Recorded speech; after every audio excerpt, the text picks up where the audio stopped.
This Venezuelan ambassador was killed by his secretary in Nairobi. Welcome back to Echoes of Time, where we explore issues happening around the world. If you're new here, please like, subscribe, and follow for more updates. Olga Fonseca was found strangled in the embassy's official residence in late July of 2012.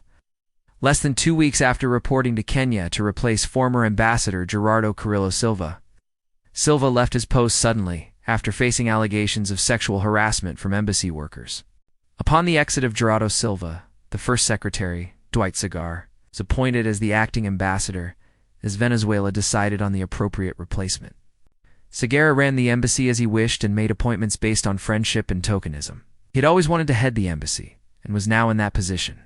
As such, he was ready to do everything possible to maintain the status quo, and had already moved into the ambassadorial residence in Runda, at home. Venezuela decided on Olga Fonseca as the appropriate person to run the embassy. Fonseca, 57 at the time, had been a career diplomat working at the foreign ministry before her appointment.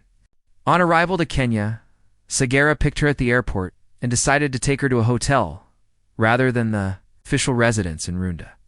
Fonseca was frustrated and reluctantly agreed to stay at the hotel.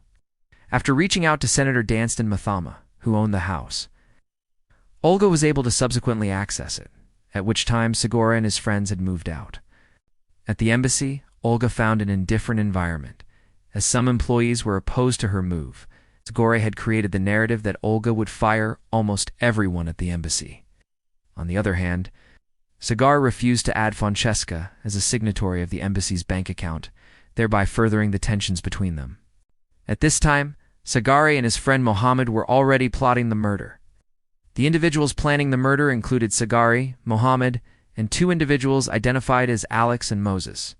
Following the murder plot, Mohammed gave 468,000 shillings to Ahmed, who was supposed to perpetrate the killing. On the night of the murder, the cook and the driver were accosted by 4 men around the swimming pool and asked to return to their rooms. The 2 workers heeded the demands as they knew Mohammed, who was part of the group. After the workers retired to bed without raising an alarm, the 4 men proceeded to the ambassador's bedroom, where they strangled her with an electric cord. In the morning, workers tried calling out to Olga, but there was no response. The embassy too was concerned, and sent some officials to check on the ambassador.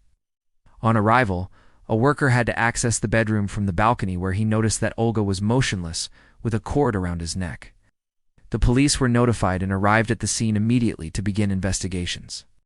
Olga was murdered just 12 days after arriving in Nairobi and Segura, as well as 5 other persons were arrested in connection with the killing. In 2023, the court found Segura and the 5 other individuals guilty of murder and were sentenced to 20 years in prison. Having been stripped of his diplomatic status, Segura will have to serve the full sentence in Kenya before deportation to Venezuela.